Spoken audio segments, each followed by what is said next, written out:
সাংবাদিক বন্ধু বান্ধৱীসকলক মই আজিৰ সাংবাদিক মেললৈ আদৰণি জনাইছোঁ।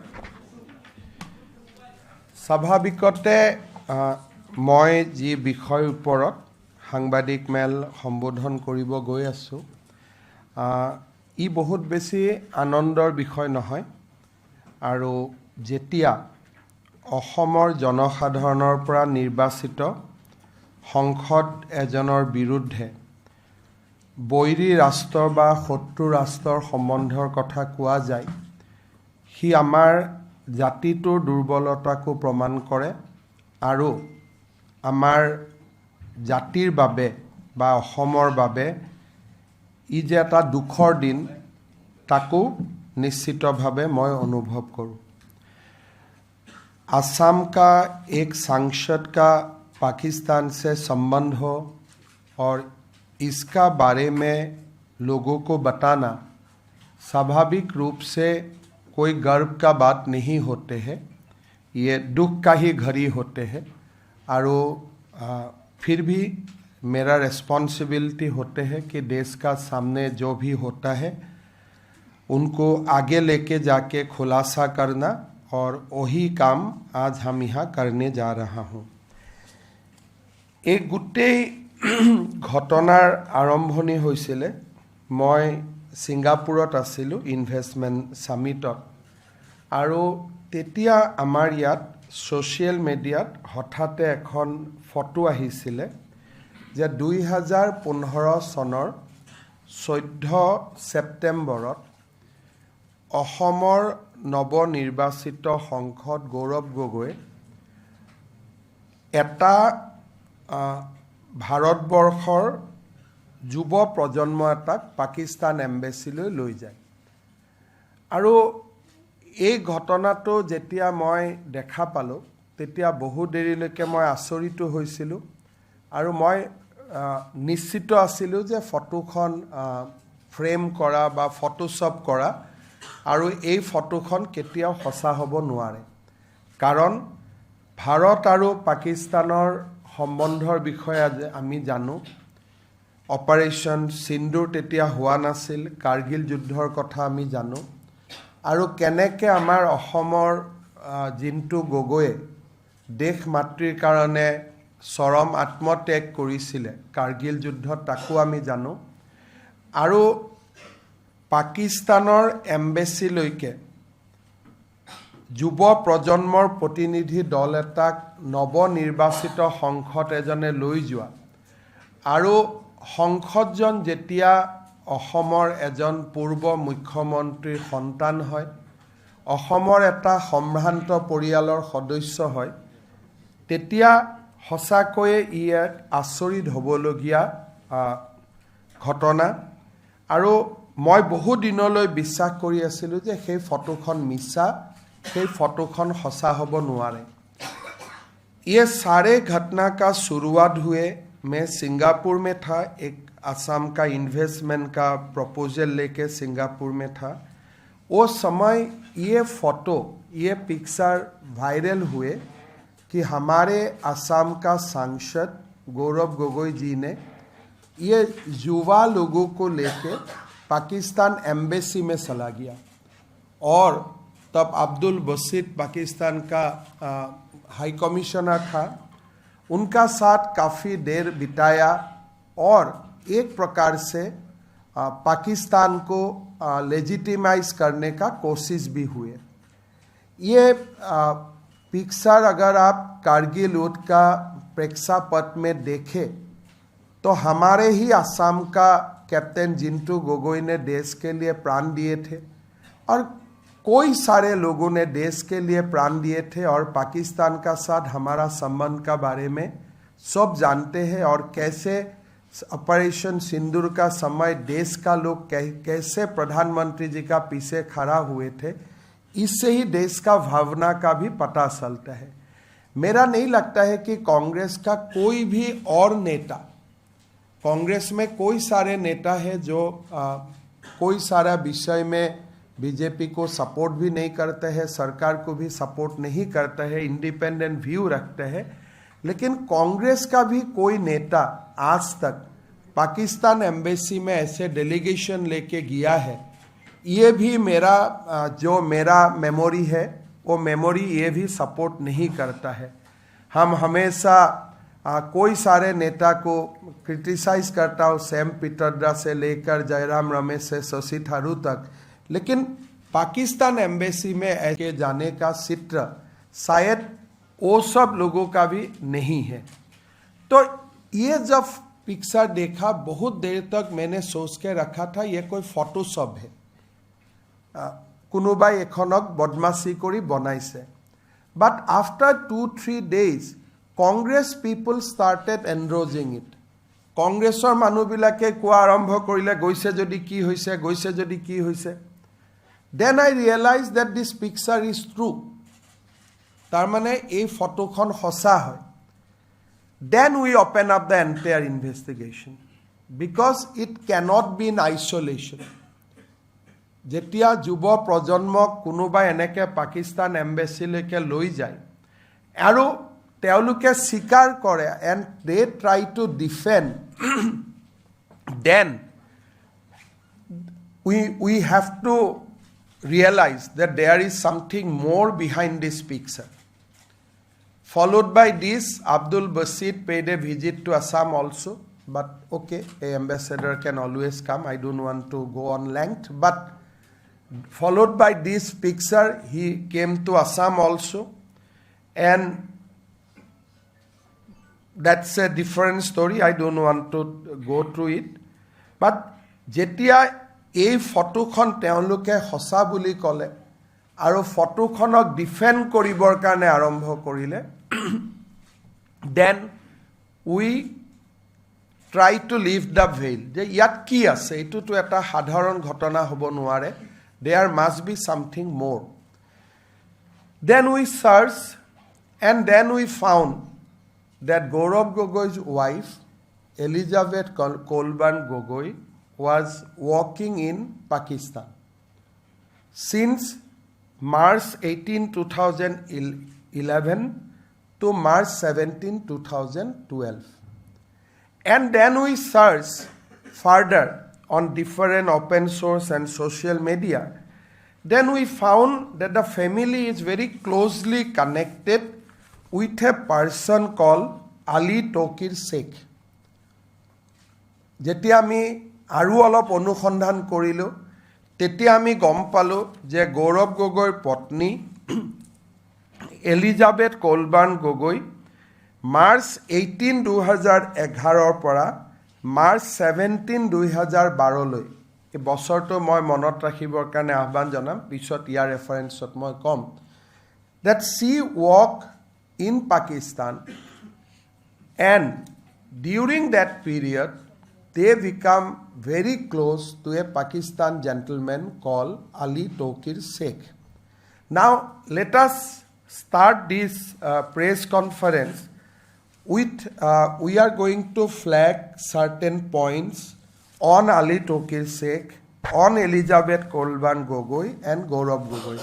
Let me speak in first Assamese, then I'll come back to English or Hindi.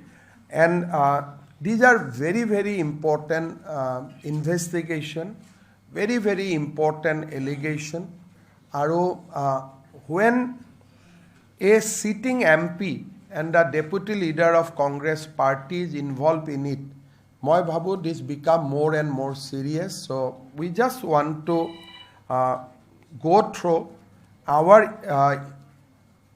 outcome of our investigation on Tauqueer Sheikh and his gang in entirely.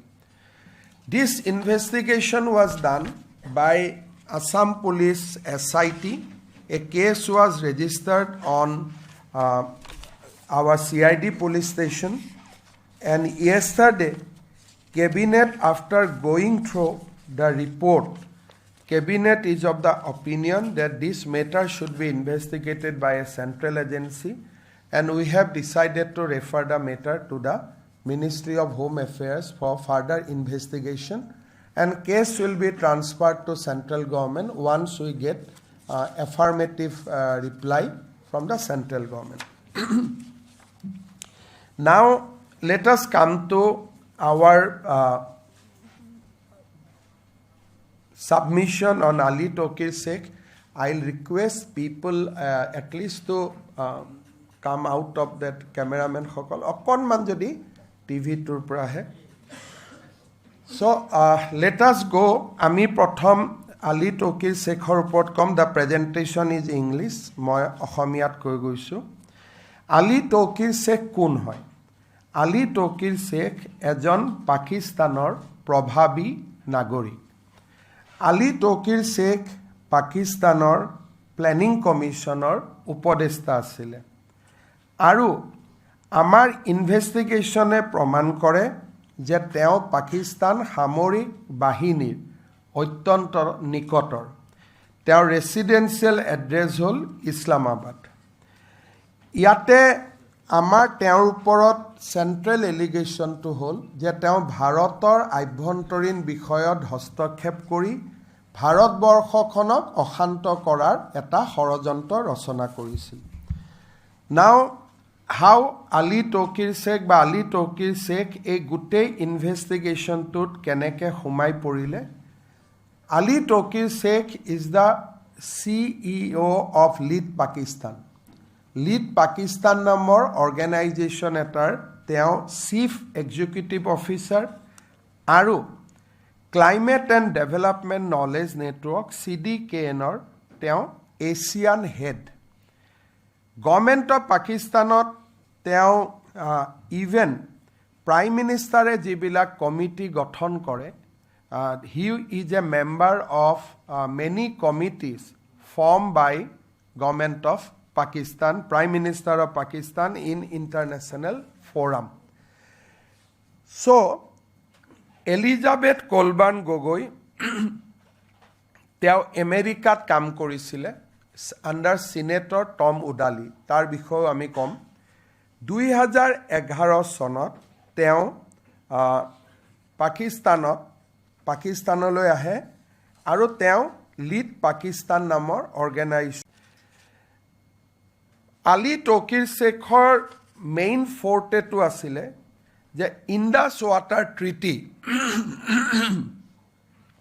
যিখন operation সিন্দুৰৰ পিছত গভৰ্ণমেণ্ট অফ ইণ্ডিয়াই যাক কেনচেল কৰিছিলে Ali Tauqueer Sheikh is always of the view that Hindu জল চুক্তি পাকিস্তানৰ স্বাৰ্থত আৰু এইখন সদায় বাহাল থাকিব লাগে আৰু ভাৰতে সিন্ধু নদীৰ পানীৰ ওপৰত কেতিয়াও দাবী কৰিব নালাগে তেওঁৰ যেটো ক্লাইমেট একচন গ্ৰুপ আছিল লিড পাকিস্তানৰ মেজৰ ৱৰ্ক আছিল on the Indus water treaty and he use to advocate Pakistan's view point on Indus water treaty globally তেওঁৰ যেটো ক্লাইমেট একচনৰ যেটো মেইন কাম আছিল সাপোৰ্টিং the Indus Water Treaty.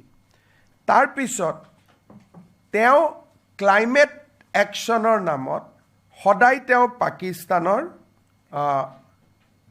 সমৰ্থনত আৰু ইণ্ডিয়াৰ বিৰুদ্ধে পলিটিক্যাল নেৰেটিভ সৃষ্টি কৰাৰ ওপৰত তেওঁ সদায় গুৰুত্ব দিছিল তেওঁ NRC CAৰ সময়ত গোটেই ৱৰ্ল্ডতে তেওঁ কৈ ফুৰিছিল যে ইণ্ডিয়া ইজ ডিফ্ৰেঞ্চাইজিং মুছলিম যে CAৰ নামত NRC নামত ইণ্ডিয়াই মুছলিম সকলক ভোটাধিকাৰৰ পৰা বঞ্চিত কৰিছে তেওঁ অসমৰ ওপৰত তেওঁৰ উদ্দেশ্য আছিল he writes a lot of social media posts article on Assam আৰু তেওঁ কৈছিল যে পাকিস্তান আৰু বাংলাদেশৰ অসমৰ ওপৰত অধিকাৰ আছে because this is an unfinished agenda of partition.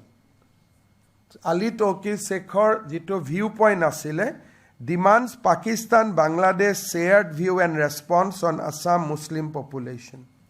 Accused BJP of Hindu nationalist agenda, criticize interfaith marriage, love jihadৰ ওপৰত যিবিলাক আমাৰ legislation হৈছিল বিভিন্ন কান্ট্ৰিত তাক criticize কৰিছিল আৰু দিল্লী ৰায়টৰ সময়ত তেওঁ Pradhan Mantri Modik brings another shame to India, demonizing Muslim population. Ei dhornor teo articles aru social media teo contribution asil.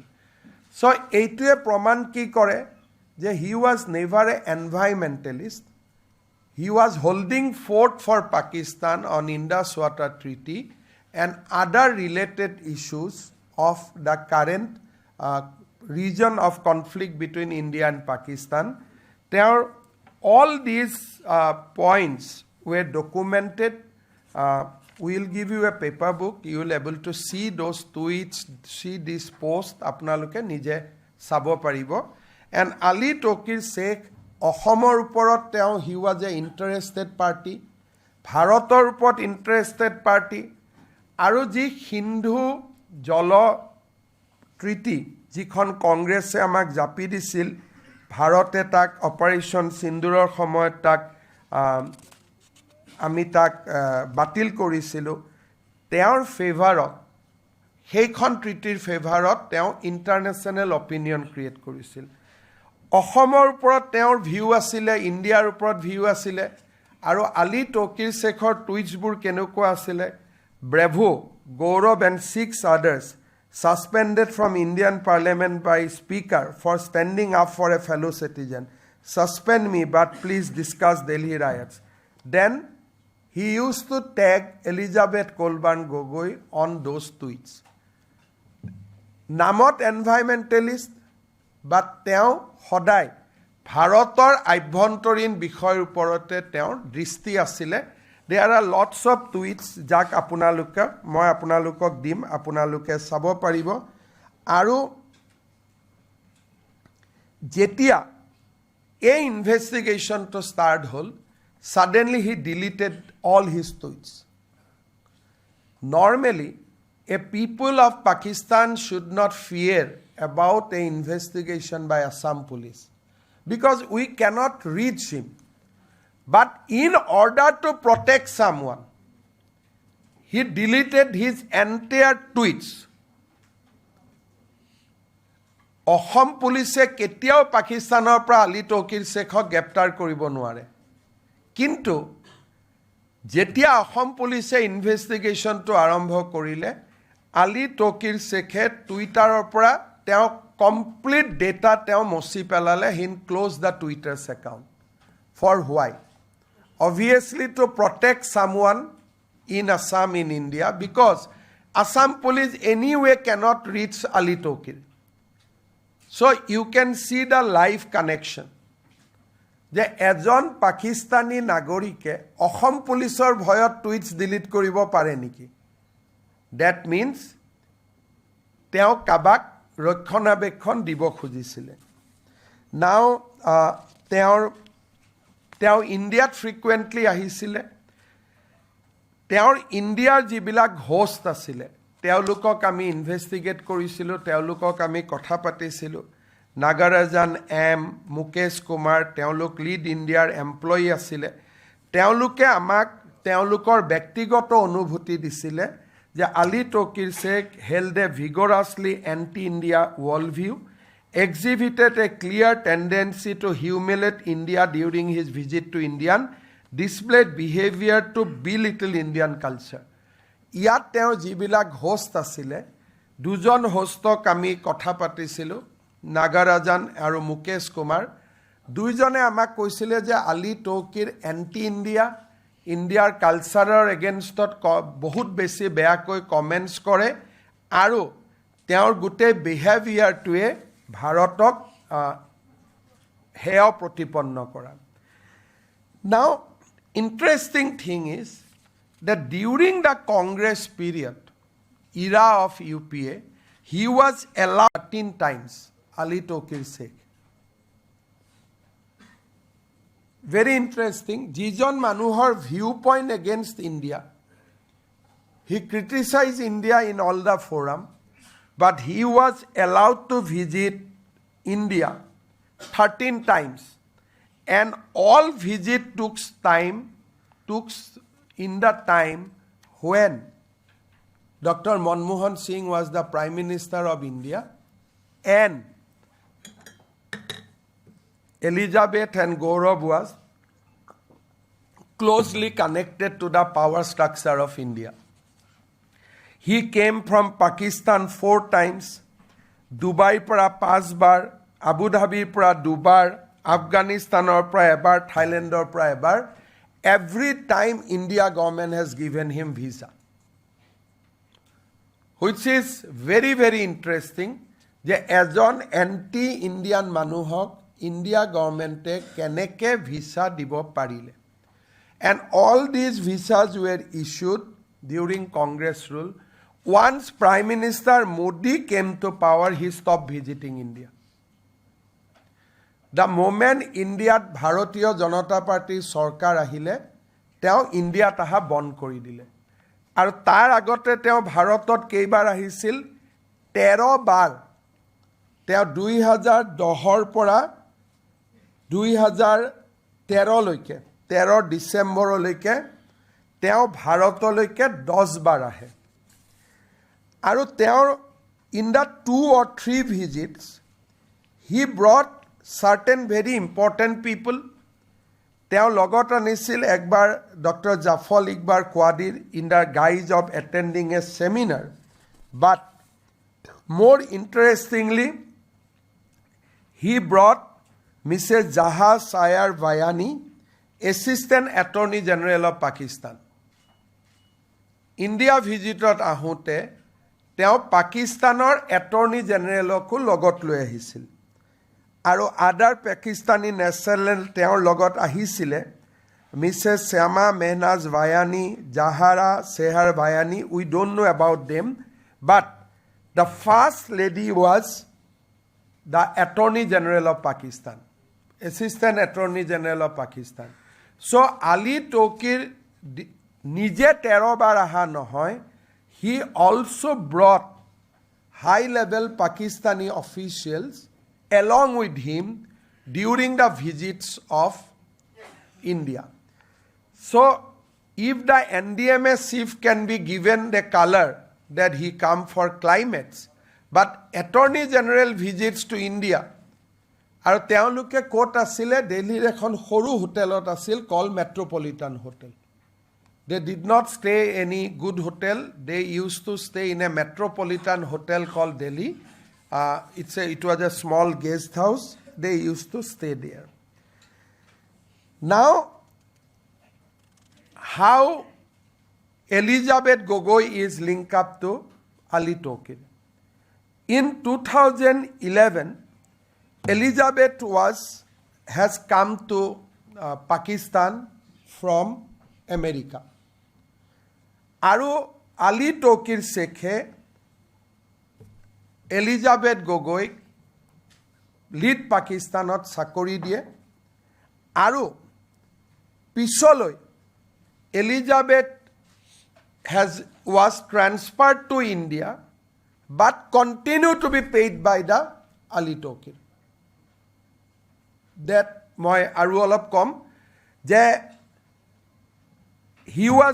she was given an appointment with Lead Pakistan first for 1 year followed by that she came to India but the salary of Elizabeth Gogoi while she was working in India in a separate NGO the salary was paid, continued to be paid by Lead Pakistan and Ali Tauqueer Sheikh. So I'll come to that next. Very, very interesting things. Aru, in the agreement itself, it was written that although she will be in India, she will report to Ali Tauqueer only. So, Elizabeth Gogoi prothom teo Pakistanot sakori die. Tar pisot ইণ্ডিয়ালৈকে পঠিয়ায় কিন্তু ইণ্ডিয়াত পঠাওঁতেও Elizabeth Gogoi দৰমাহা পাকিস্তানে দি থাকে পাকিস্তানৰ পৰা lead Pakistan and Ali Tauqir আৰু এগ্ৰিমেণ্টত লিখা যায় যে her service will not be controlled by Delhi office it will be controlled by Pakistan office she will be controlled by Pakistan while in India Now, ইয়াৰ ইণ্টাৰনেল ষ্টৰিটো আছিলে যে CDKN, the World Organization, had two independent NGO. One is called Lead Pakistan, one is called Lead India. Lead India was under financial crisis. So being an ASEAN head, Lead India approached Ali Tauqueer যে আমাক অলপ টকা পইচা যোগাৰ কৰি দিব পাৰিব নেকি, আমাৰ আৰ্থিক অৱস্থা বেয়া হৈছে। তেতিয়া Ali Tauqueer Lead India কয় যে okay, I will support you, আমি তোমালোকক support কৰিম, but you have to take Elizabeth Gogoi in the payroll and she will work in India. So if you see that initially when Elizabeth came to India, her entire salary control package, everything was controlled from Pakistan. Aru Bhavna Luthra, jigoraki Lead India's head, teo amak statement diye যে as she was paid by Pakistan, Lead Pakistan, I did not have any control over her. The boss, যেনেকুৱা ওচৰত আমি join কৰিলোঁ, এডিটৰজনে আমাক statement দিছে যে যিহেতু তেওঁৰ দৰমহাটো পাকিস্তানৰ পৰা আহে, চ' তেওঁৰ ওপৰত মোৰ কোনো কণ্ট্ৰল নাই। Then I will come to মোৰ interesting facts later on. The most important thing and the damaging thing, what Ali Tauqueer was doing through Elizabeth. Elizabeth used to gather various activities surrounding India, including the climate actions, the India's government response to climates, how things can be done. So she used to give reports to the Pakistan, to Ali Tauqueer. The damaging report, August 5, 2014, Elizabeth Gogoi sent a report to her. This report is very, very important. She got information from IB, reference to secret IB reports, আৰু ক'লে যে প্ৰধানমন্ত্ৰী মোদী অহাৰ পিছত ইয়াত এতিয়া ভাৰতত climate action নচলিব, so we have to adopt a new strategy. The name of the strategy was low risk, low visibility. This was Elizabeth Gogoi's recommendation to Ali Tauqueer that after Prime Minister Modi came into power, the climate actions group like CDKN, Lead Pakistan, Lead India will not have a field day. So we have to change the strategy. She quote IB. I don't know where from she got the IB reports.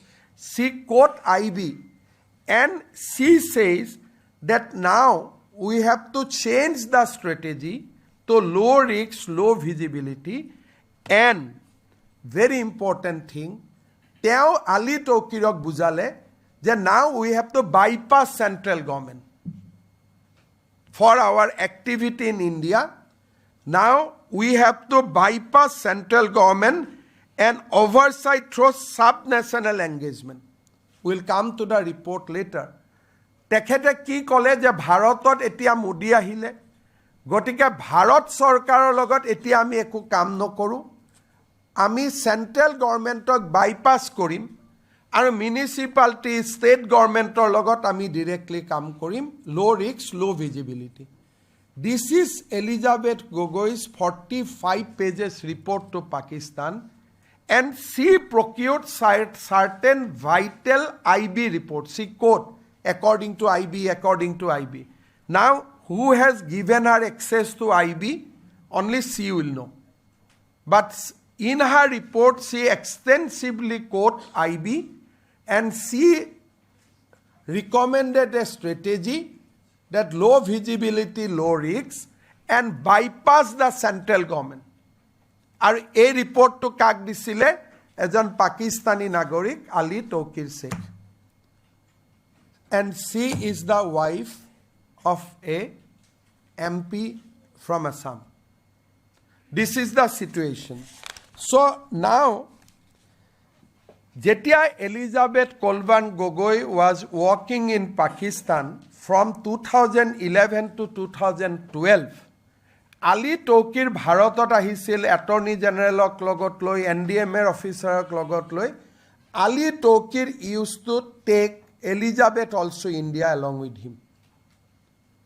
So Elizabeth Kolban Gogoi visits, if you see the timeline, from July 13 to March 3, 2012, she visited 3 times from Islamabad to Delhi, accompanied by Ali Tauqueer Sheikh.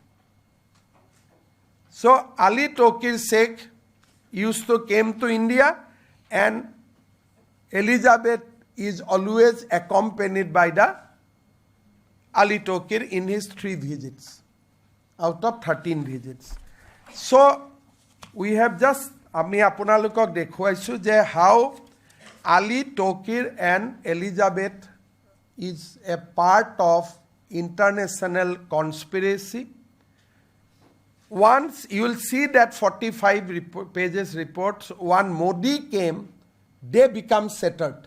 They said that now we cannot run like this. Central government will not entertain us. So let us go to the sub-national governments. And tell report to kak diye, tell report to diye Pakistani Nagorik Elizabeth Kolban Gogoi. Now let us come to the next part of my presentation. Who is Elizabeth Kolban Gogoi? Let us see. So Elizabeth Gogoi is a British citizen. By religion, she is a Christian lady. So even after marriage to Gaurav Gogoi, she maintained her British citizenship as well as her own religion, Christianity. So nothing has changed. Gaurav Gogoi biya koruar pisot, Elizabeth Gogoi nijor eku porichoy eri dia nai. Tekhet etiao British citizen and teo etiao Christian dharmot বিশ্বাস কৰে. Now, Elizabeth Gogoi started her professional career with Senator Tom Udali of America. Now, who is Senator Tom Udali? That is also very interesting thing. After Bin Laden was captured and killed, America stopped all financial assistance to Pakistan. Now, there was a Senate committee where Tom Udali was the member, and Tom Udali recommended that America should restart financial aid to the Pakistan. So Tom Udali is a senator, he was a senator close to Pakistan, and Elizabeth was trained initially under Senator Tom Udali. That Senator Tom Udali actually received lot of election donation from George Soros Foundation. So these are on record. We have next page, I have annexed all the links. So the Tom Udali George Sorosor pra toka paisile aru Pakistanok America nirantor সহায় কৰি থাকিব লাগে বুলি তেওঁ report disile Senate Bin Ladenok ধৰা পৰাৰ পিছত আমেৰিকাই পাকিস্তানক টকা দিয়া বন্ধ কৰিছিলে, and Senator Tom Udali restarted the financial collaboration with the Pakistan. So Elizabeth started her career with this gentleman called Tom Udali. Then let us come to her Pakistan trip. So Elizabeth joined Pakistan, lead Pakistan in March 18, 2011. March 18, 2011 tarikhe Elizabeth Kolban Gogoi came to Pakistan and joined there as a consultant. Aru jitu contract period asile, the contract period was from March 18 to March 17, 2012. 1 year contract. Their dormaha kihot asile, প্ৰথম 6 মাহ তেওঁ 2 লাখ পাকিস্তানী টকা লৈছিলে second 2,50,000 লৈছিলে when we confronted her that whether you had a Pakistani account she said yes I had a Pakistani account we asked her whether you have closed it now she refused to answer so we have every reason to believe that Pakistani account is still alive. But Gaurav Gogoi in his election affidavit has not mentioned about this Pakistani account. So, Assam police jetia koisile je apuni 2011 pra 2012 loike Pakistanor kam korisile mahot 2 lakh tar pisot 2.5 lakh ajir Indian money it will be 5 lakhs jo ei dormahar toka kot jamat hoisile bole moi Pakistani bank account ot jamat hoisilu আমি খুদিছিলো bank account এটি আছে নে নাই সি refuse to answer তেখেতে আমাক উত্তর দিব খুজা নাছিলে now you see a interesting timeline March 18 2011 ত Elizabeth join lead Pakistan April 27 11 she got an appointment letter from Lead India within 1 month first March 18, 2011, she joined Lead India for 1 year, but April, she got an appointment letter from Lead Pakistan. But the appointment letter is such that moi aji appointment dilu kina apuni join koribo 1 bochor pisot. So Lead India teok appointment dile, they may aaj se aapko appointment letter diya hu, but aapka joining date 1 saal ka baad. कहीं आपने सुना है ऐसा appointment letter कि 1 महीना देते हैं लेकिन उनको ज्वाइनिंग टाइम 1 साल दिया गया क्यों so that she can be groomed under Ali Tauqueer for 1 year she had a valid appointment letter in India but appointment letter was a very interesting that you will come to India after 1 year. Now, who says that send the appointment letter? Bhavna Luthra. So we asked Bhavna Luthra, how you met Elizabeth? Well, I don't know. I just send an appointment letter. Now, Bhavna Luthra says that Elizabeth was physically in Pakistan at the signing of the contract. She signed in India. And implication was laid down a preparatory timeline which we can call training also under Ali Tauqueer Sheikh. Ji goraki manuhe teok appointment dise Bhavna Luthra teok ketiao Elizabeth hok logu poa nai. She just sent the appointment letter to Islamabad. Now appointment letter ot ki hol appointment letter diar pisot there was an agreement between Ali Tauqueer and Bhavna Luthra agreement khonot ki likhile je Elizabeth tumar tat Elizabeth ase but she will be managed by me it is a part of the agreement Bhavna Luthra and Ali Tauqueer, these are the parties, they signed the agreement saying, agreement explicitly assigned Elizabeth Calderon the responsibility to build partnership, policymaker research, civil society in India. Pakistan aru Bharator majot sukti hoise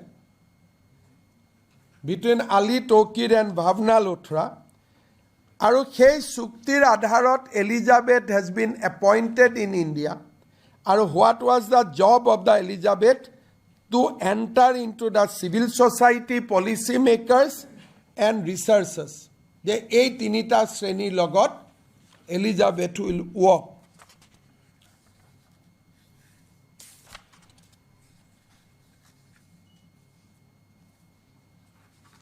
now Bhavna Luthra, আমি খুদিছিলো যে why you signed this agreement with Ali Tauqueer. She gave us a statement Lead India was brought under ambit of Lead Pakistan solely to facilitate Elizabeth's salary.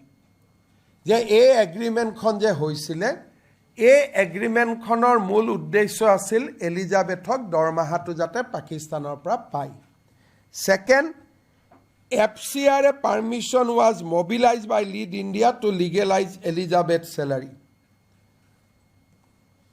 Elizabethe India join কৰাৰ পিছত পাকিস্তান গৈয়ে থাকিলে কেইবাৰ Pakistan on traveling to Pakistan and every Pakistan trip was sponsored by Lead Pakistan.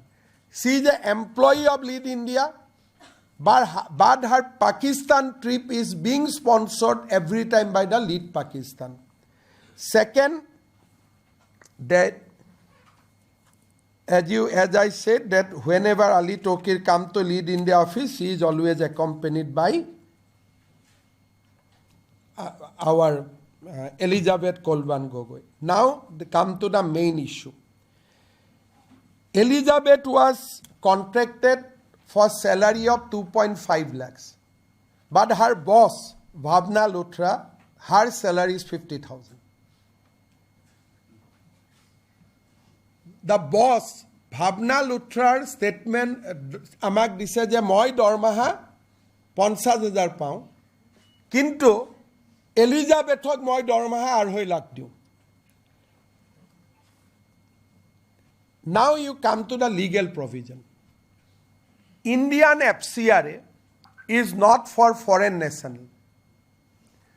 So what they were doing, Lead Pakistan is sending money to Lead India, then Lead India is paying to Elizabeth.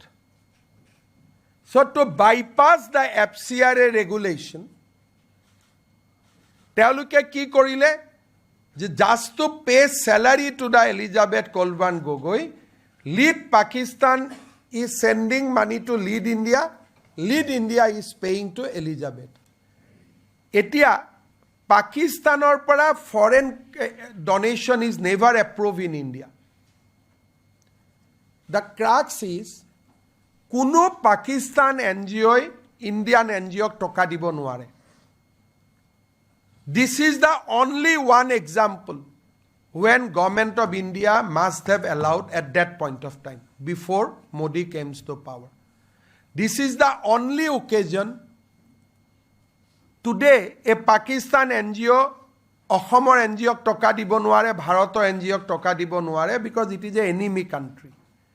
But for Lead Pakistan and Lead India to pay the salary to Elizabeth Kolban Gogoi, permission has been obtained that we will take the Pakistan donation.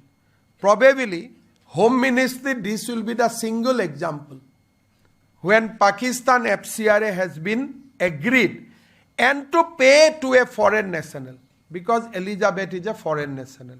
The FCRA beneficiary has to be Indian. But in that case, the FCRA beneficiary become a British national and Lead India act as a pass-through. That Ali Tauqueer has transferred the money to the Lead India. Lead India was paying to Ali Tauqueer. These are part of the agreement. Agreement said that तुम हमें पैसा देगा हम इसको तनख्वाह देगा. This is the in the appointment letter itself ये लिखा हुआ है कि your appointment is subject to we getting money from CDKN and Lead Pakistan. ऐसा now you see Bhavna Luthra says that she was devoid of any specific guideline, deliberately concealed connection to, and now says her salary was entirely funded and channeled through Lead Pakistan. So MP Egorakir, by now she became wife of the Gaurav Gogoi. Gaurav Gogoi married her on 24th September 2013. So a wife of Indian MP corporate salary পাই আছে Lead Pakistanor পৰা. Lead Pakistanor head কোন Ali Tauqueer. And entire money is coming from bank account from Lead Pakistan to Lead India, then Lead India is signing check for Elizabeth Kolban Gogoi. So you see, Lead Pakistan has given during that period only 63.48 lakhs. Total Lead India CDKN or pale, total 91 lakhs, and entire amount was paid to Elizabeth Kolban Gogoi. Lead India dui source pra toka pale. Lead India total received 91 lakhs. Amount from Pakistan 63.48 lakhs. And Lead India को जो भी मिला है सारे वो Elizabeth Gogoi को दे दिया है. So out of 19 lakhs, 82.41 lakhs has been paid to Elizabeth Kolban Gogoi. These are the bank account of Lead Pakistan and PwC. So Pakistan, these are the date of transaction to the Lead India. Then these are the payment details to the Elizabeth Kolban Gogoi. So Lead Pakistan is sending money and Lead India is paying to Elizabeth Kolban Gogoi. I think in Gutte Bharatot, she will be the only employee who was receiving salary from Pakistan. And Bhavna Luthra admitted in her deposition that this arrangement was only to facilitate salary to Elizabeth Gogoi. Aru teo mur logot kamu nokore. There was that Lead India FCRA accounts we have given. Funding source Lead International, Lead Pakistan, Great Britain pound receive korisil, and there was this money will be used for salary of Elizabeth Kolban Gogoi that was hide from Government of India. Ki boli loisil je Lead Pakistanor kamor karone ami Pakistanor pra Lead India'r kamor karone ami Pakistanor pra toka loisu. But actually it was a pass through. Channelizing salary of Elizabeth Kolban Gogoi. That was hide from the MHA. So this is a serious. Jetia Elizabeth Kolban Gogoi agreement khon apuni sai, we'll give the copy of the agreement. The agreement has says that she will be directly under the control of the CDKN and Lead Pakistan. We can show it. No?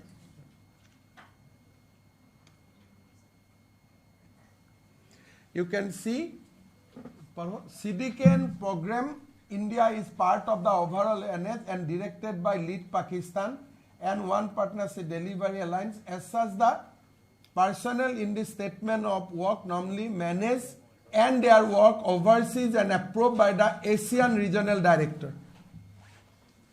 ऐसे कोई appointment letter अपना लोग क्या देखिस? The C will be managed by the Asian Regional Director, that is Ali Tauqueer.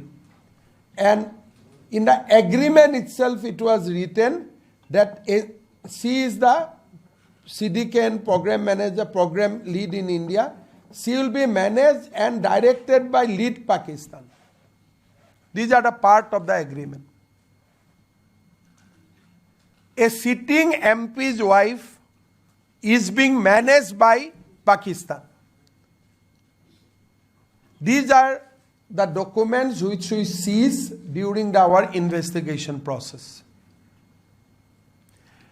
Agreementot ki likha ase je Elizabeth Kolban Gogoi Indian office manage koribo noare, she will be controlled and managed. Teok Porisalona Ali Tauqueer Islamabador prai kori thaba tat Islamabador namu ase. So this is a unique employment arrangement. So we consider this as a shadow employee of Lead Pakistan. Because Lead Pakistan is paying her, she is reporting to Lead Pakistan. That means from 2011 she started up to 2015, these 4 years, she was managed by Pakistan. salary came from Pakistan. And we have all the bank details. Lead Pakistane yat poisa pothua. Lead Pakistane Elizabeth Kolban Gogoi payment kora. Entire things are in our possession. This agreement has also been officially confiscated under relevant section of Indian law, and we confiscated it from Lead India office.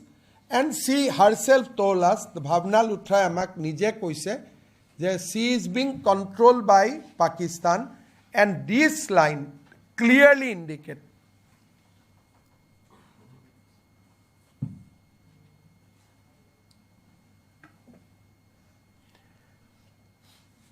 next. Now the important things. When she was working in India, she used to send confidential report to Pakistan. So we are in possession of a 45 pages confidential report which she has authored. Tat ki likha ase? Tat reported assessment shared with Ali Tauqueer Sheikh on policy sense on climate-related issues under Prime Minister Narendra Modi. Now, that report quoted sensitive IB documents, IB reports, internal policy direction of the government of India. Now, report tot ki teo likhisile? Teo koisile page 14, low risk, low visibility strategy recommended. Advocating Pakistan-based actor to maintain covert operational strategy in India to avoid detection and scrutiny. Low risks, low visibility. This was her recommendation to Ali Tauqueer. Second, teo Ali Tauqueer ki recommend korisil? Bypass central government. Yes, Kendriya Sarkarok eti ami bypass koribo lagibo. Kar logot kam koribo lagibo? Je she was of the view that now tension between state and central government will increase after Prime Minister Modi become Prime Minister of India. Making Pakistan-based actor aware about the political tension between government of India and state government with underlying recommendation to engage with state government to circumvent central oversight.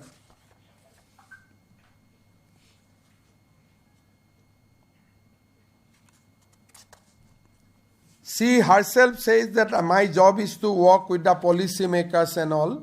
So, this is her report, and we in our paperback you will get the report that her recommendation was bypass central government and work with the sub-national agencies. So, Indian MP ejonor poribare enekwa report jodi authored kore, who help her? Next, let us see that teo jetia India kam korile, Pakistanor pora to India ahile. Now, etia ami dekha pao je she visited Lead India kam kori thakute teo Delhi pora Islamabad gol 6 bar. She has traveled from Islamabad to India 3 times when she was working with Lead Pakistan.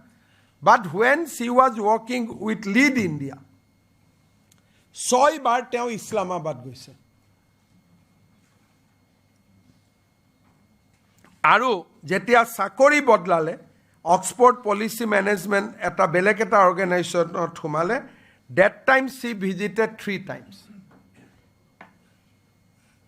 So, 9 bar Bharat aru Pakistanor majot aru 3 bar Pakistan thakute Bharat. Aru jetiai teo jai, najai she always used the Atari border. She used to cross Pakistan, probably to make it low key, always through Atari.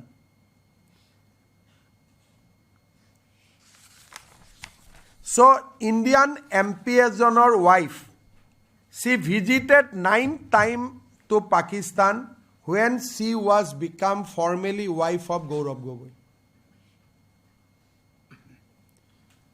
I do not know whether Gaurav has informed his high command or not, but these are the job. And 6th time, lead India head Bhavna Pandey amak koise je moi najanu kiyo jai.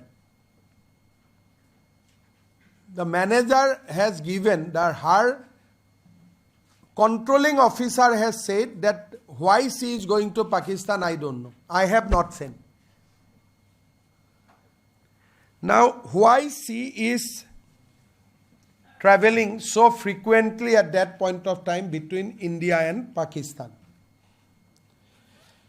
So, we are summing up links to George Soros via Senator Tom Udali, employment with lead Pakistan, refuse to disclose Pakistani bank account, predetermined employed contract with Lean India, shadow employment arrangement to facilitate salary 500 higher, Bhavna Pandey reporting authority to 5% higher, primary beneficiary of 82 lakhs from Pakistani FCR account, no oversight from Lead India management reported directly to Pakistan, transmission of confidential report to Pakistan, report contain reference to secret IB report, advocate low risk, low visibility, recommended bypassing central government via state level, exploited center-state political tension in intelligence report, joint pre-employment travel with Ali Tauqueer,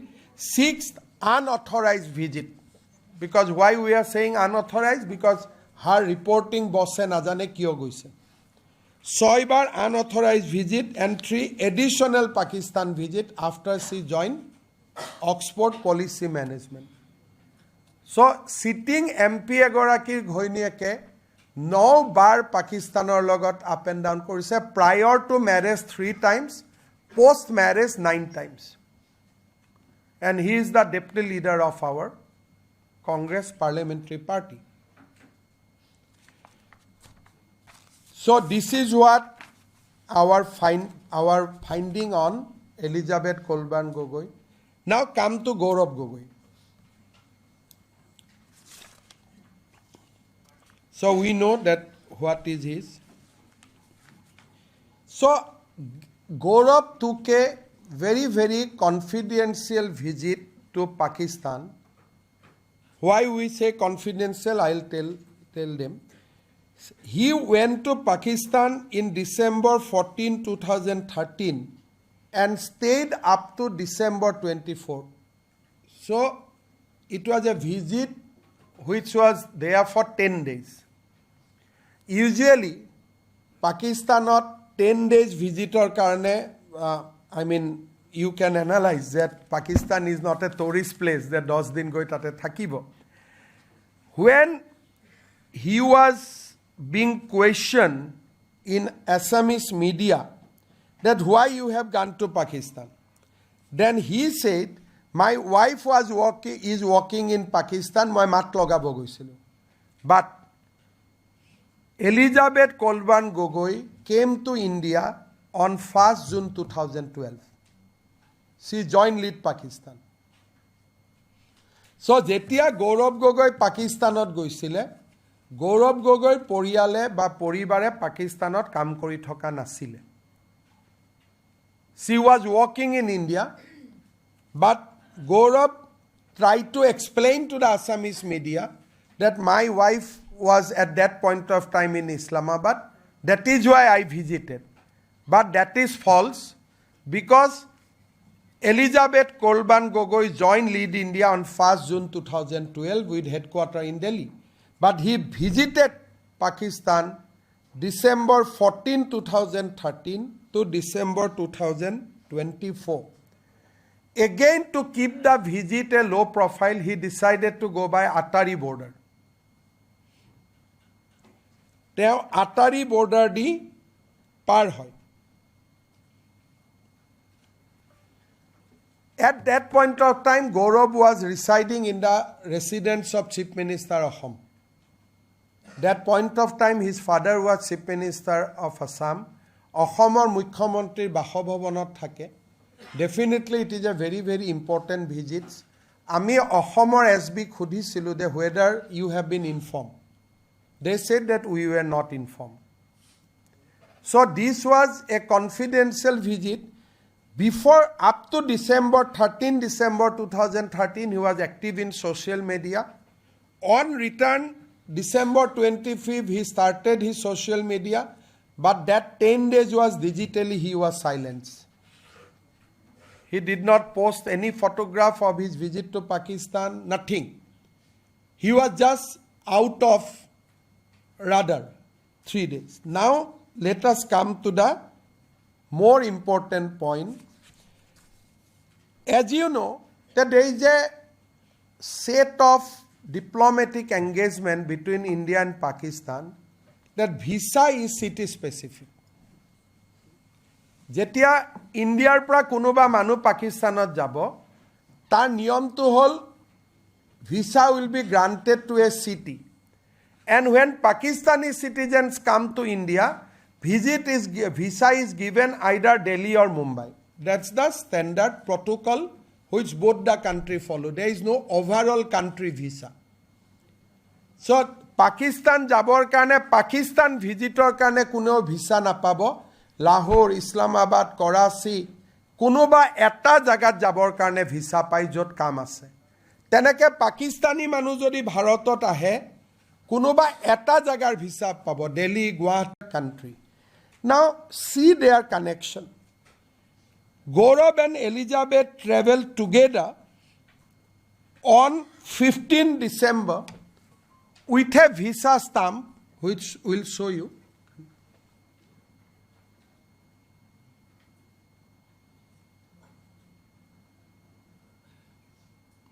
You see that visa has said Lahore only.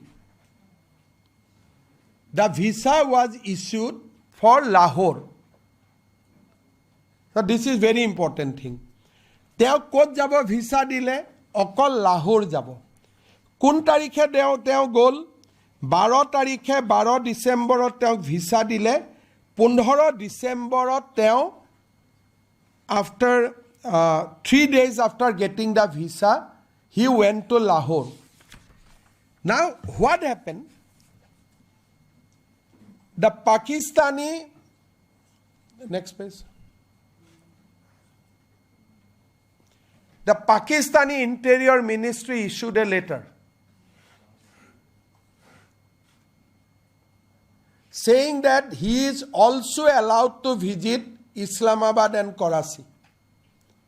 And that visa amendment happened when already jetia teo Lahorot ase. Eta apunaluke muk kok, jodi ami Londonot jao, mur visa khon Londonor embassy mati ani muk visa khon dibo niki beleg visa.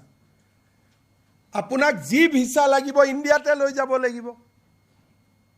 That visa cannot be changed in Lahore.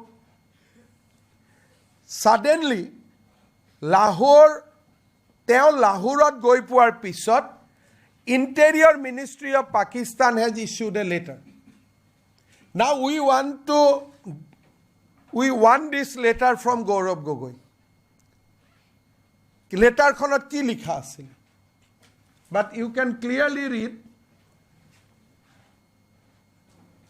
so and so allowed to visit Islamabad and Karachi, White Ministry of Interior Government of Pakistan, letter dated 16/12/2013.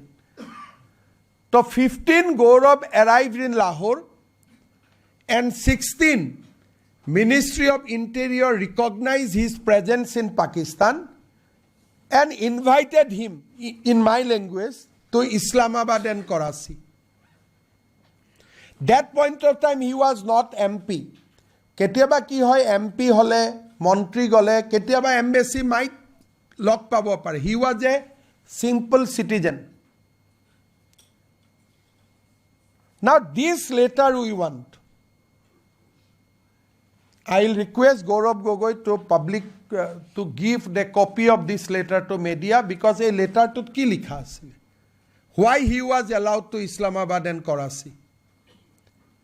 Again, you come to the Lahore visa. You see that this visa was issued by Delhi Pakistan embassy, only up to Lahore. 15 tarikhe by road he reached Lahore. Lahore joar loge loge the condition is changed. Next page. Lahore joar loge loge teo kune contact korile? Who came to meet him? Who talked to him? Whom he contacted there? So the visa immediately expanded to Islamabad and Karachi. Visa khon borhai dile je Islamabadu jabo paribo, Karachiu jabo paribo. Bhai the Interior Ministry's letter. Interior Ministry means what? In Pakistan, that is the Home Ministry. That means Gaurav Gogoi has a live link with the Pakistan Home Department. After this 10 days visit, as we told that 10 days he remained digitally silenced. But after this visit, that person changed completely. How he changed completely, I will tell you. After this visit, after 10 days in Pakistan, the person changed completely. So I appeal to Gaurav Gogoi. We don't need any other clarification. At least give a copy of this letter. And this we have collected from his own passport. It is not that he has surrendered his passport to the MEA to obtain a diplomatic passport. This stamp is there in his own passport. And Assam Police SIT has confiscated that passport. So this is the interior letter was dated 1612. I will again recall Captain Jintu Gogoi. Jintu Gogoi hotta kora Pakistane, why they will allow Gaurav Gogoi red carpet?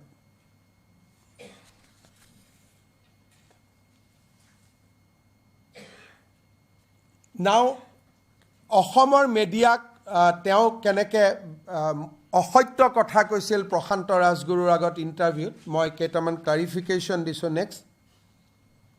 Next নাই এইটো unanswered question media we can show the media Gaurav Gogoi আমাৰ প্ৰশ্ন আপুনি পাকিস্তানলৈ কিয় গৈছিল পাকিস্তানত মই 2013-14 চনত যেতিয়া মোৰ হে সময়ত মোৰ সহধৰ্মিনী কাম কৰি আছিল তেখেতৰ লগত now come back so কেনেকে অসমীয়া মিডিয়া কি কলে যে মোৰ পৰিবাৰে তাত কাম কৰি আছিল now come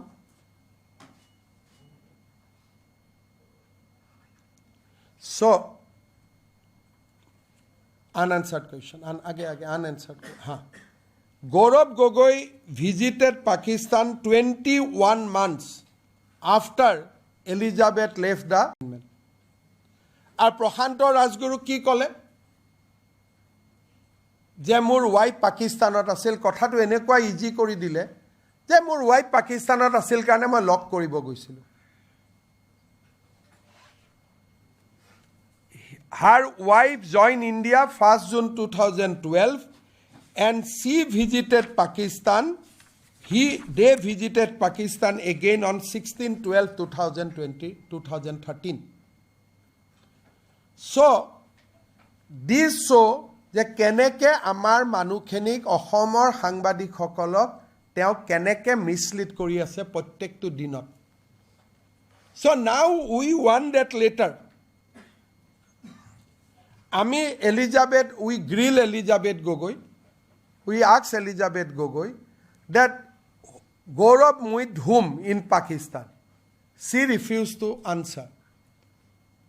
Ami Elizabeth Kolban Gogoi khudisilu je Gaurav Gogoi 10 din Pakistanot kot thakile apuni amak janabo niki teo kole moi najanau and ami obviously force kora nai she is a lady so we suspect that 10 days he was put under some kind of training. Because he was digitally silenced, he was taken to Islamabad and Karachi. You know, Islamabad is the headquarters of Pakistan military. He was supposed to go to Lahore. From Lahore, he was taken to Islamabad and Karachi. আৰু যিকোনো অসমীয়া মানুহ যদি visa যি হ'ব ভাৰততে হ'ব থাইলেণ্ডত যোৱাৰ পিছত থাইলেণ্ডৰ এম্বেসিডিয়ে ভিসাখন এমেন্ড কৰি দিব নেকি সিঙ্গাপুৰ যোৱাৰ পিছত সিঙ্গাপুৰৰ এম্বেসিয়ে ভিসাখন এমেন্ড কৰিব নেকি so these are the hard question Gaurav has to answer. Now you see, after he returned, he became MP. Now what kind of question he put in the parliament? Parliament তেওঁ কি খুধে question about the military preparedness, import of hardware and software for defense force, assessment of air squadron and submarine of Indian Armed Force, new rules regarding domestic manufacturers of arms and ammunition. These are genuine questions? Now you see, he asks question, যে পাকিস্তান হাই কমিশনত এপিনোজ হৈ আছে নেকি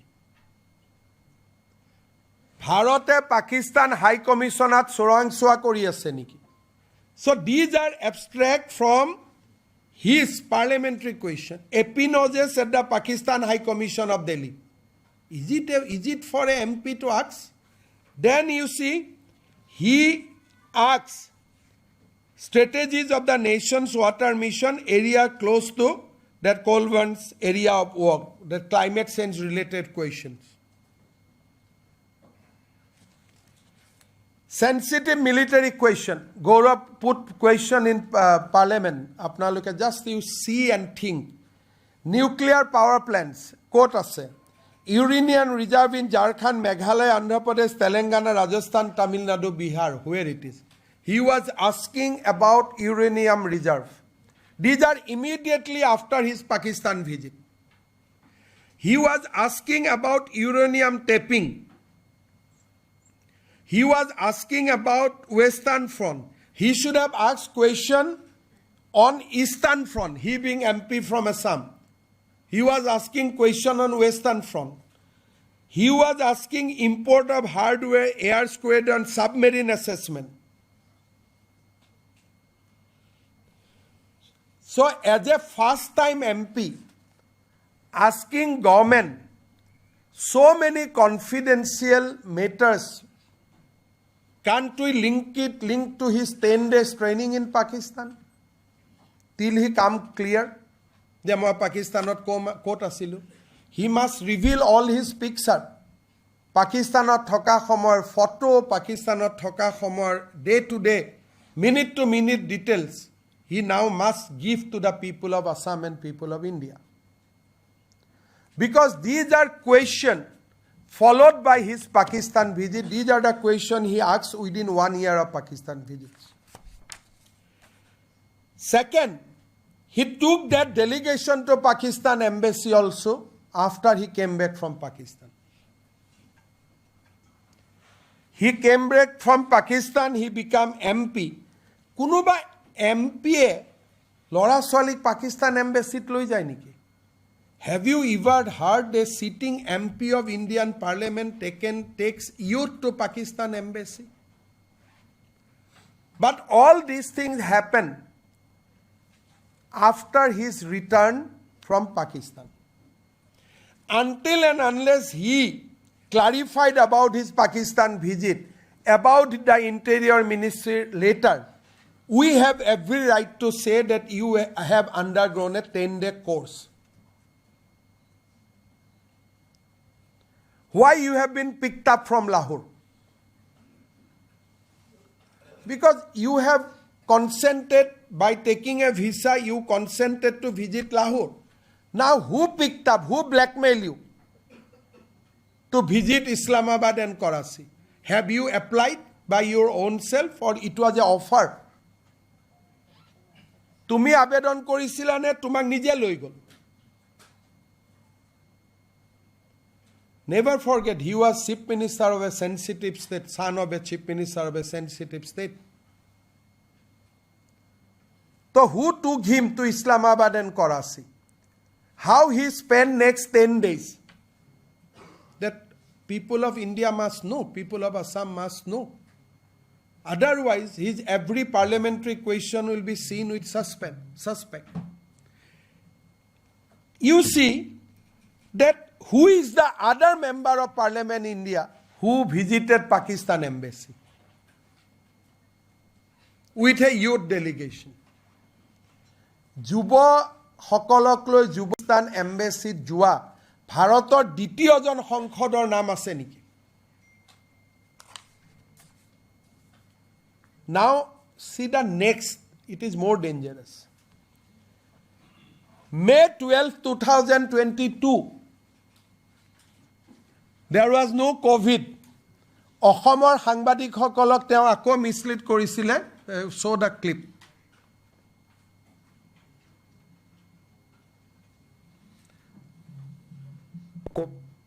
সৰু ছোৱালী জন্ম হ'ল, তাতে জন্ম হ'ল, যিহেতু কোভিডৰ সময়ত ইয়াত হস্পিটেলৰ অৱস্থা অলপ সংকটজনক স্থিতিত আছিলে, তো তাইৰো ব্ৰিটিছ পাছপৰ্ট হ'ল।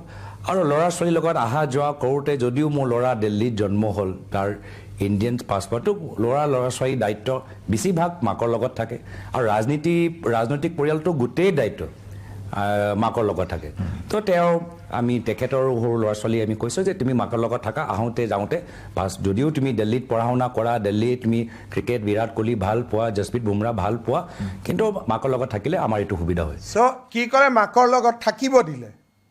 চ' his mother stays were in Delhi only. But what he did, on March 12, 2022, he visited the passport office in India and surrendered his son's passport, Indian passport. Show the letter.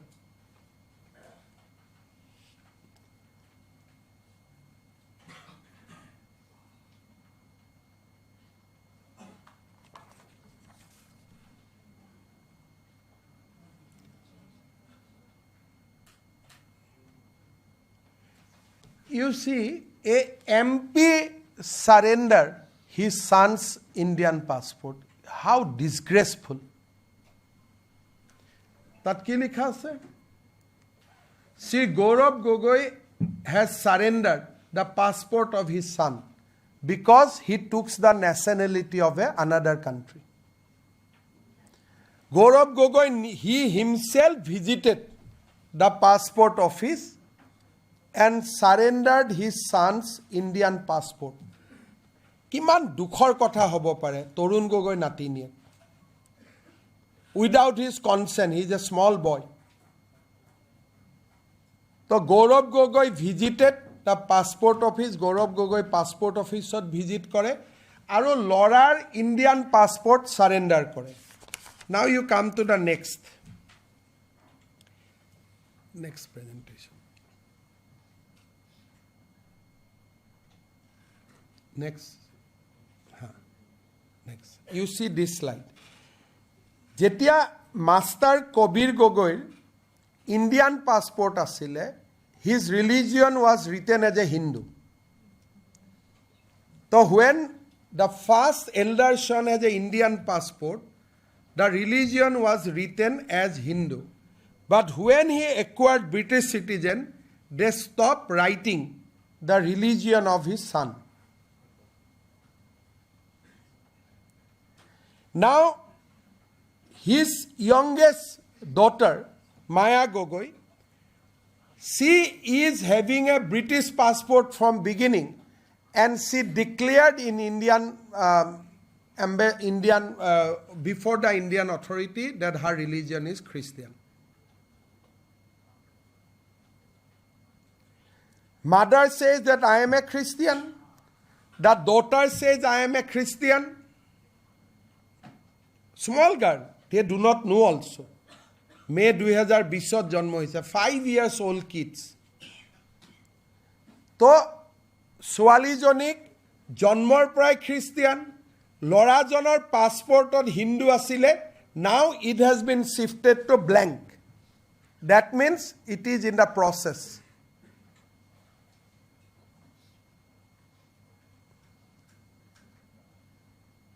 So, you can see the reality. And they are not 18 years. Torun Gogoi religion, তেওঁলোকৰ অধিকাৰ হয়. তৰুণ গগৈৰ nationality তেওঁলোকৰ অধিকাৰ হয়. 18 বছৰ পিছত নিজে কিবা কৰিব, nobody will question. But a sitting MP surrendered Indian passport. We can show you that religion blank. Agot religion Hindu asile. In the we will give you the. So,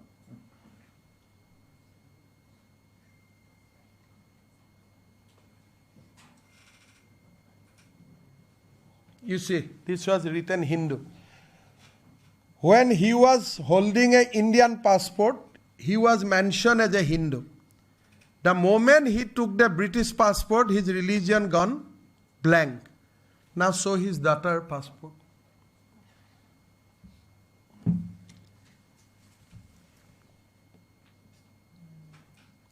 The family has 4, 3 people having British passport. He is the lone Indian citizen. Saritar family, 3 jone British passport ase, ejon Indian citizen hoy ase.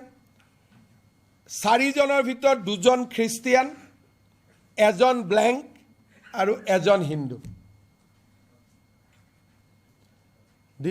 Who will be our chief minister?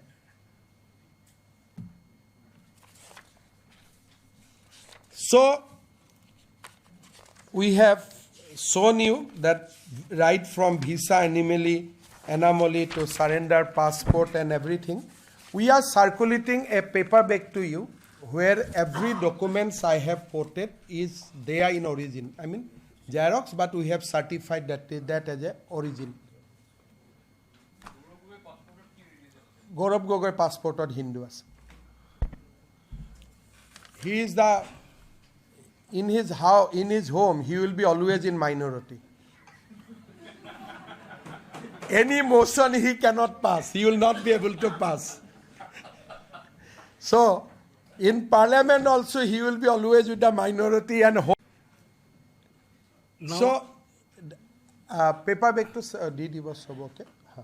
So, this documentation, as you know, that Assam government has a limitation. We cannot approach RAW.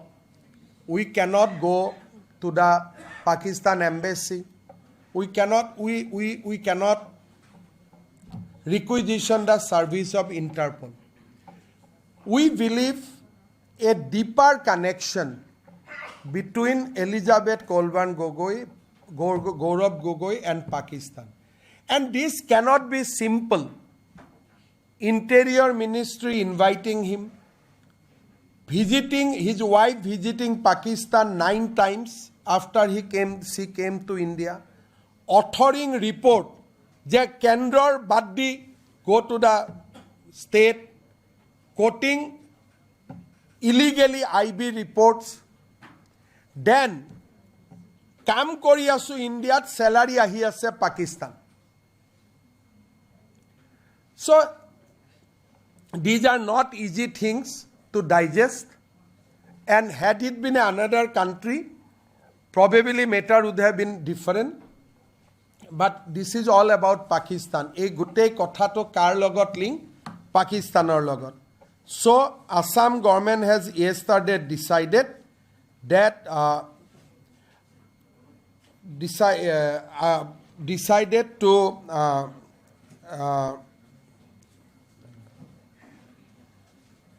hand over the case to the MHA, Ministry of Home Affairs, and Ministry of Home Affairs sok ami request korim to push for appropriate investigation, and ji result ahe amiu result khinik raijor agot janaboloi bhal pam. So we recommended a national level proof. Yesterday cabinet has passed. So I am open to any question. Prior to 2014, एक minute, one by one. आप बोलो. prior to 2014, there must be someone very higher ups who might have been involved. You know, like otherwise these informations, such classified informations. So You see, FCRA clearance for Pakistani donation. It is not a easy things to happen in India. So I have every reason to believe that in between 2011 to 14, there must be another handler. Apart from Ali Tauqueer and Elizabeth, there must be another guy who is connected to the higher up, because I can vouch getting Pakistani FCRA, Pakistani donation in India, it is a simply impossible thing. Bharatborkhot Pakistanor NGO toka dan koribo. It can be rotated through British or America. But directly Islamabad to Delhi toka hibo, government of India will allow. It cannot happen until and unless somebody is there who is very close to the then establishment. बताइए ये जो आपने कहा कि Elizabeth ने Pakistani account के बारे में सच नहीं बताया है और एमपी होने के नाते उन्होंने एफिडेविट दिया है, उसमें जानकारी नहीं दी है, तो चुनाव आयोग तो आप कह ही सकते हैं कि इसका मेंबरशिप कैंसिल करो. आप देखिए, ये तो आज हमें आपका पास शेयर किया हूँ, because this is a result of A investigation. अभी डेफिनेटली जो लोग ने गौरव गोगोई का साथ चुनाव लड़के हारा है, now they have right to apply to the election commission, because they have not disclosed completely the Pakistan as well as a UK account, and he said that she is working in a local NGO. So in the affidavit, true picture was not given. So definitely the candidate who lost the election with Gaurav Gogoi definitely will approach election commission, because false affidavits lead to 1 year imprisonment. मेरा एक सवाल है. Did you not? Anirudh बोलो, एक एक करके. I have time. आराम से जाए. Mr. Chief Minister, at the time when Elizabeth was walking and when she quoted the IB report, at that point in time, Gaurav Gogoi was not the. At that point of time, he became MP. At the time of signing the report, Gaurav was MP, because this report was sent when Prime Minister Modi became Prime Minister. And Gaurav also became MP in that period itself. How she got access to This this? is we have asked. She said, नहीं मैंने open source से मिल गया. But IB report cannot get from open source. So this matter need to be investigated. That is why I am of the view that more than the IB report, getting Pakistani money into India is not a easy thing. Now there must be someone, and suggesting that bypass federal government, go to the state. These are the things very, very internal to India. When you report those things to Pakistan, you must be helped by someone. एक सवाल इधर से. नीरज बात आओ, प्रोविन. During this investigation and after all the findings, did you not consider grilling Gaurav Gogoi and asking center to book Mrs. Elizabeth for FCRA violations? Gaurav Gogoi ami interrogate kora nai, purely because he is a sitting member of parliament, deputy leader of the opposition party. We left the job to the central government agency. But if central government somehow asks us to continue with the case, then definitely we will call Gaurav. But at this stage, we did not interrogated him, showing some kind of respect to his position. Sir, if we had so much, sir, excuse me, sir, if we had so much.